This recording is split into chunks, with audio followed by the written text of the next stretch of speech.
Bəzən hocam olur ki, qardaşlarla zarafat edilir və bu zarafatları həddini aşırır. Məsələn, bel altı zarafatlar haqqında nə söyləyəcəksiniz? Bel altı zarafatlar. Ümumiyyətcə, zarafat. Elm əhli deyir ki, zarafat dostluğun çəpəridir. Yəni, kim o zarafatı çəpəri yıxsa, mütləqdir ki, orada bir düşmənçilik baş göstərəcək. Amma heç zarafat etməmək də bu da şey deyil. Yəni, heç zarafat etməmək, heç deməmək, heç gülməmək. Bu da Peyğəmbər sallallahu aleyhi və sələmin yolu deyil. Aleyhissalatu və sələm deyib, aleyhissalatu və sələm sahabə ilə zarafat edib, düzdür?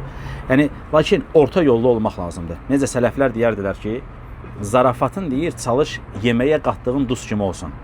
Əgər deyir, heç duz olmasa, o yemək deyir, şit olacaq və sən ondan bir ləzzət ala bilməyəcəksən. Düşün ki, hamımız burada oturmuşuq. Ancaq zikir, sual, cavab, sonra hamı bir-birinə yəni heç zarafat olmadan, heç deyib gülmək olmadan bunda da bir dad duz olmaz, düzdür? Bir də var, o duzu artıq qatırsan. İnsanlar artıq hiss edirlər ki, bu yəni hədd aşıldı, düzdür? O da nə edir? Yeməyi xarab edir. Duz artıq olanda necə yeməyin dadını qaçırırsa, orta yollu olmaq lazımdır. Allah azza və cəllə orta yollu olan işləri sevir. Yəni nə olursa olsun, orta yollu olan işləri sevir. O ki qaldı bel altı zarafatlara. Bunu adətən insanlar hansı formada edirlər? Bir, şədid formada, yəni açıq-açıq adam bel altı zarafat edir. Bu zaten Müslümana yaraşan bir şey deyil. Yəni, bu zaten Müslümanın ortamında olması gereken bir şey deyil. Bel altı zarafat dediğimiz şeylər Müslüman ortamında, yəni əgər Müslüman ortamında bu varsa, yəni mən o zaman niyə gedib cahillərin masasında oturmuram ki? Düzdür? İkincisi, bu daha biraz sinsidir. Ya iki başlı sözlərlə və yaxud da bir məşhur ifadə var. Danışır adam, danışır, sonra deyir türkün məsəli. Normalda türkün məsələ deməsəydi, söhbət qayət ciddi gedirdi. O elə bilir ki, türkün məsələ deyəndə heç nə olmur da. Yəni hər şey daha da güya bu düzəltdi.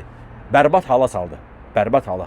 Ona görə mən dəfələrlə demişəm ki, müsəlmanların dilindən o türkün məsələ sözü birinci çıxmalıdır.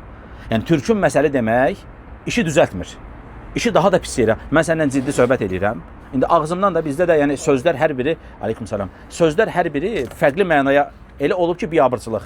Sən Azərbaycanca danışırsan, adam sənin sözünü alır, gedir başqa yerlərə. Ona görə bir şey çıxardıblar, türkün məsələ. Yəni, türkün məsələ deyirsən, o məsələnin özü insanın gözündə başlayır canlanmağa. Daha da biabırçılıq olur. Ona görə insan gələn, müsəlman insan, bir, dedi ki, şədid olan, açıq, belaltı zarafatlar var. Yəni, onlardan uzaq durmalıdır. İki, şeytanın başqa yöndən yaxınlaşması ilə türkün məsələ, nə bilim, danışır, iki başlı danışır. Yəni, sənə təbəssüm verir. Yəni, təbəssümlə demək istəyir ki, elə o beynində qurduğun var, odur. Sən başa düşdüyün söhbət var, elə mən onu danışıram. Həmin o gülməklə onu ifadə edir. Bunlar doğru şeylər deyil. Allah azza və cəllə nə dedi ayədə? Bayaq oxuduq. Və mə tuxfis sudur. Allah sinələrdə olanları bilir. Allah niyə sənin güldüyünü bilir. Allah sənin o türkün məsələ ilə qarşı tərəfə demək istədiyin şeyi Allah azza və cəllə bilir. Ona görə insan qorxmalıdır. Xüsusən müsəlman insan ağır başlı olmalıdır. O ciddiliyinə, o vaqar, müsəlmanın vaqarı var. Ona zərər gətirən şeylərdən uzaq durmalıdır. O vaqara zərər gətirən ən böyük şeylərdən birisi insanı çox gülməkdir. Çox zarafat eləməkdir. Bel altı zarafatlar etmək, vallahi elə bil ki, insanın dəyərini düşürür. Yəni, o zarafatı keçərsən, o gülməyi keçərsən, o türkün məsəlinə iş keçəndə biabırçılıq olur. Ona görə insan bel altı zarafatlardan, xüsusən müsəlman insan şiddətlə uzaq durmalıdır. Və türkün məsələ sözündə dedik, nə edəcəyik? Ümumiyyətcə, dilimizdən danışırsan, müsəlmansan, ciddi söhbət elə. Ciddi söhbətin ortasında türkün məsələ nə deməkdir ki? Yəni sən nə anlaya bilərəm ki, mən sənlə normal danışıram, düzdür? Niyə sən mənə türkün məsələ deyirsən ki? Düzdür? Mən sənlə normal danışa bilirəm, düzdür? Mən səni normal başa düşürəm. Normal müsəlmanın başa düşdüyü kimi səni başa düşürəm. Sən onu deməklə, o türkün məsələ deyəndə bir də o dodağı qaçırdıb gülməyinlə bütün məsələni altının üstünə gətirirsən. Ona görə müsəlman insan zarafatdan orta istifadə etməlidir və bel altı zarafatlardan ümumiyyətcə qaçınmalıdır. Bəzən də ən böyük məsələ, ən böyük problem nədir burada? İnsanıq, hamımız qəflətə düşürük də, düzdür? İstəmədən insanın ağzından bir söz çıxa bilər. İstəmədən, yəni, hamımız cahiliyyədən gəlmişik. O cahiliyyənin verdiyi abu-hava var. Oldu, insana düşən şey nədir? Həmən dönüş etmək. Ən böyük insanlarda gördüyümüz problem nədir? İnsan düşür o təliyə, görürsən ki, dayanmır. Ən böyük problem dayanmamaqdır. Mən səndən bir zarafat eləyərəm. Üzünə baxaram ki, sənə xoşuna gəlmədi. Düzdür? İnsanıq da, insan insanın üzünə baxanda bir şeyləri anlayar. Görürəm ki, sənin xoşuna gəlməyib. Hələ də davam edirəm. Hələ də artırıram. Yəni insanın gözünə baxanda anlayar ki, sənin elədiyin şeydən onun xoşu gəlmədi. 1 deyir, 2 deyir, özünü təhqir elətdirməyənə qədər də əl çəkmir. Düzdür? Yəni mütləq sən onu acılamalısan ki, adam o halı buraxsın.